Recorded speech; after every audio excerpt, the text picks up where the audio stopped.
Hey everybody, it is Megan. Happy Tuesday. We are starting this super fun weekly, raw and relatable chats on Tuesdays at lunchtime. I'm a little bit under the weather, so sorry about that. We just got a brand new kitten the other day, so our house has been a little bit chaotic, I guess, but fun and snuggly and cute. So I have been getting a lot of messages, and I have always throughout the years, I've always gotten messages about my journey leaving Mormonism. And because I've talked about it a little bit here and there, it's a huge part of my story, of course. And I've said sprinkled little things here and there. And I've had more and more questions about leaving Mormonism. And what that was like, what my experience was like. And so this topic is obviously very different than kind of what I'm usually on here talking about.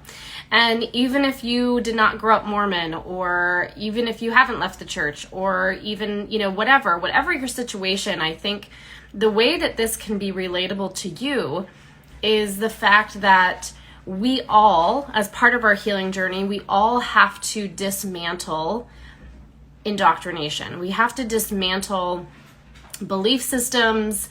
If it's, if it's Mormonism, or if it's diet culture, or if it's, whatever it is, we all have to learn how to dismantle the ways we've been indoctrinated as children, as we become adults, and as we, you hit that part of your adult life where you realize, this isn't working anymore, this thing I've been doing my whole life, and you have to find a new way.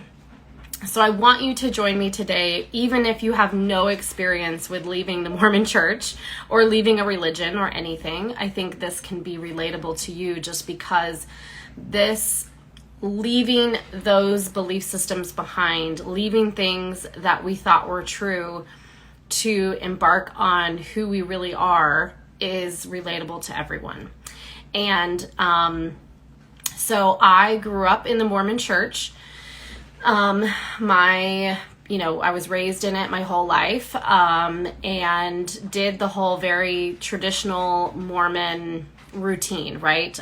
Went to college, went to a Mormon school, met my husband, my first husband, got married at 19, 20, got pregnant 6 months later, had my first child, just after I turned 22, and did the whole very traditional Mormon kind of life plan.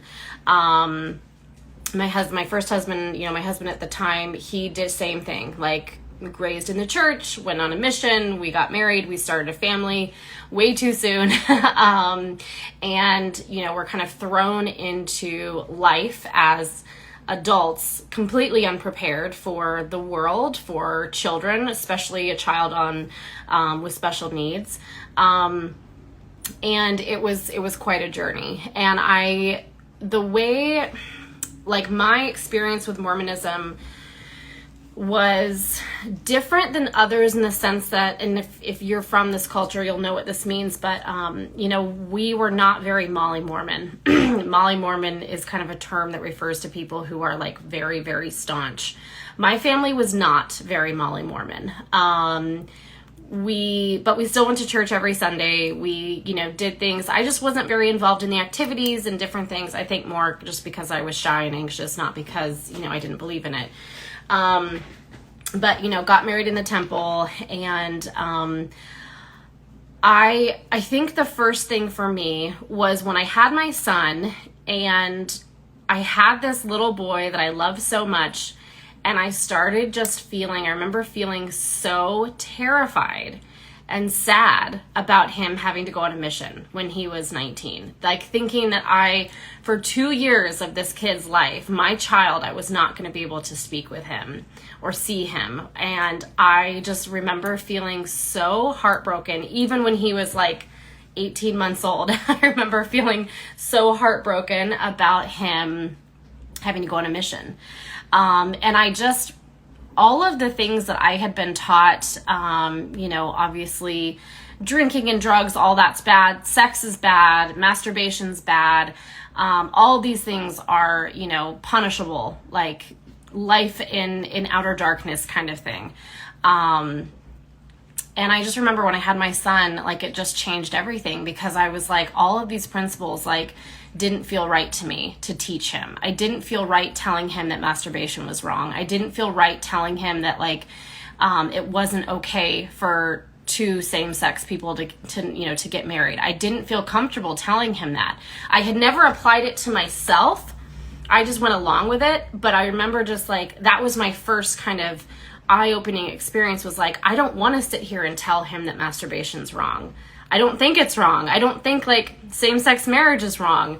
And I was very confused and very distraught by the fact that here's this thing I was taught my whole life, and like, I don't want to teach the same thing to my kid because it doesn't feel right in my body.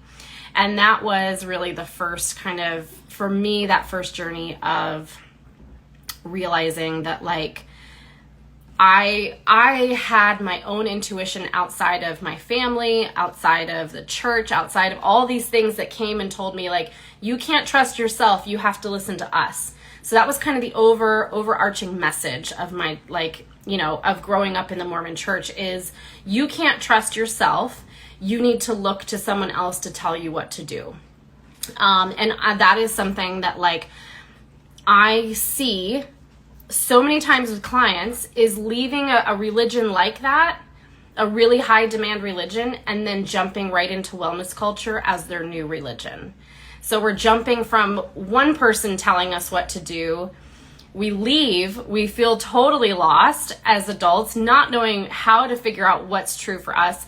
And we find a new prophet or a new guru or a new somebody to tell us, a new leader to tell us what to do. So I left the church about, 9 years ago. My son is 11, right? My youngest is 11. I left when he was about 2, I think, 1.5, 2. And it has been, for me, what happened was it was like this kind of overnight thing where the church had come out with this policy that children of gay parents could not be baptized. And in the Mormon church, like, you have to be baptized to go to heaven. So essentially, that doctrine that came out was saying that children of gay parents could not go to heaven, is basically what it was saying. And I could not stand behind a church like that anymore. It was so far off of my belief system. That everyone deserves love, everyone deserves healing. And doing the emotion code and working with clients was a really big part of this. So I was still Mormon when I was on my healing journey. I was still Mormon when I started my practice. I was, not for very long, but a really big part of that for me, Mormonism taught us that in order to have healing in any form, there were certain things that you had to do. You had to be baptized. You had to be worthy to go to the temple. You had to, et cetera, et cetera, et cetera. And when I started my practice and I started working with people from all walks of life, all different races, religions, genders, sexuality, everybody, and I realized that nobody had to qualify for healing. Nobody had to do anything to earn healing. And that seems so funny and simple, but to me that was mind-blowing, because I had been taught my whole life that in order to have blessings or to heal or to be happy or to find joy, you had to do X, Y, Z, and like this whole laundry list of stuff that you had to do. And so the fact that people could come to me and we could work together and they could feel better and not be doing the whole laundry list of things Mormonism tells you to do blew my mind. Like, it was wild. And at the same time, I had made a friend who was not Mormon, which is a pretty big deal in Mormonism. Like, Mormons stick together big time. I met a friend who was not Mormon, and she was happy. And like, she was okay. And she went out and did stuff on Sundays, and like, she didn't get like struck down by lightning. Again, seems so silly. It completely blew my world apart to witness a person living their life authentically, like in their joy, in their truth, and not Mormon. And I had been so conditioned to think that like, this is the one way and the only way, and everybody else, they can pretend like they're happy, but they're not really happy. You can only be really happy if you're Mormon.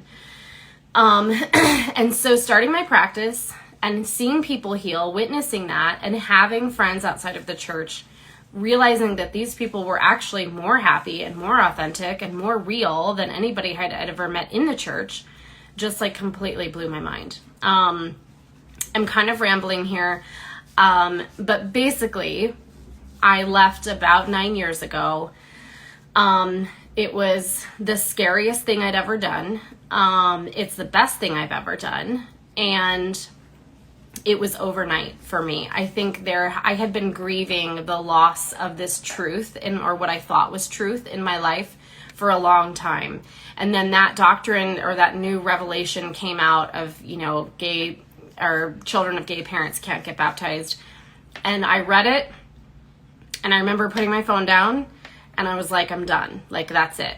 And I didn't go back. And it was just bam, overnight. And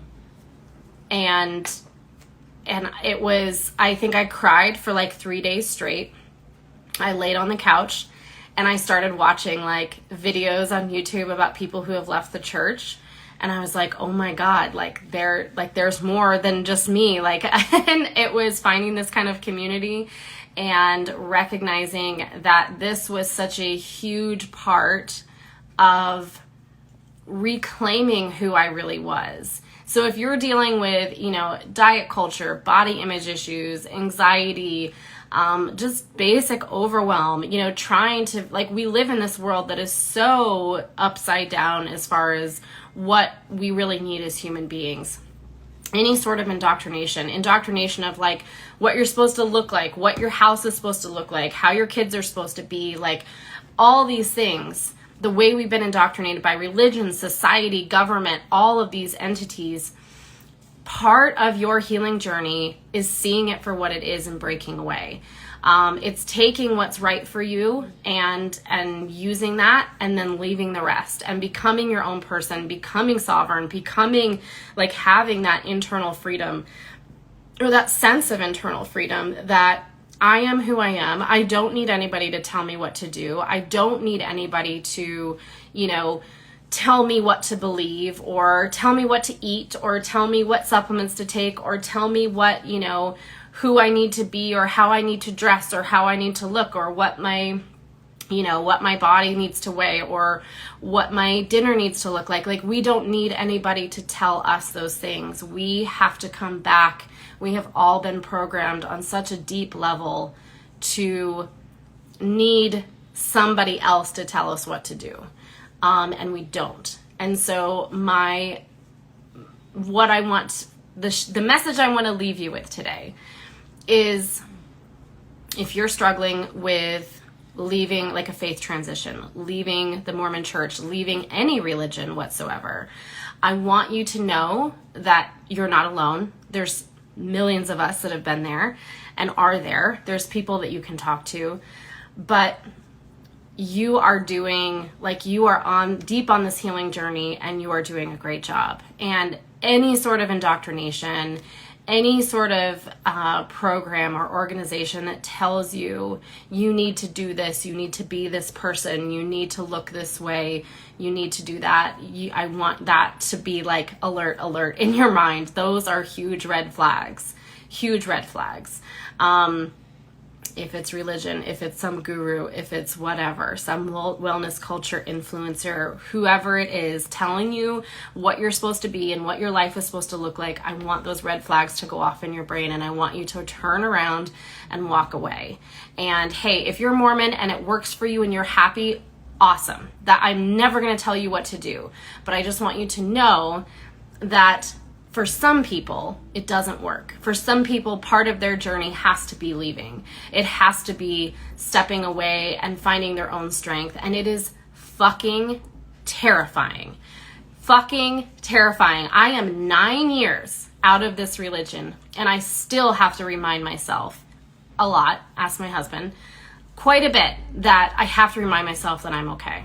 I have to remind myself that things don't have to be perfect for me to be happy, that I am allowed to rest, that I don't have to be working all the fucking time, that I don't have to be, perfect in this area and fake in this area and putting on this show all the time, that I'm allowed to be a real person, I'm allowed to have real feelings, and everything is okay. I have to remind myself this sometimes 400 times a day. Sometimes I can go a while, but I am 9 years out of this religion, and I am still having to unravel some of the ways that I am still Mormon.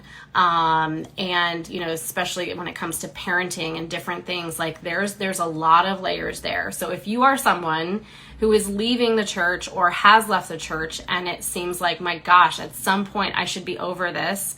Why am I not over this yet? It's okay. Like, you are okay. I promise you are okay. Keep going. Reach out to people who have been there, done that, because having someone to talk to is going to be the greatest gift. I've had so many different clients, friends, family members. Anytime I say one little thing about Mormonism on social media, I end up getting flooded with messages of people like, oh, hey, I left too, and like I haven't said anything, and it's been so hard. And so like, you're not alone. And I want you to know that there are people that understand, and we need to stick together, because it's a mind fuck. And it will take a long time to unravel the mental patterns around needing somebody to tell you what to do, looking for outside sources for your inspiration, not trusting yourself, thinking something's wrong with you, always fearing that like, well, I feel this way, so that means I did something wrong. A lot of times that's anxiety, and anxiety is a huge thing in Mormonism. And a lot of times, again, we are not taught that that's just a normal thing. We're taught that that means we don't have the Holy Ghost with us. We're taught that if we feel anxiety or depression, we're doing something wrong, and that God is not with us. Bullshit.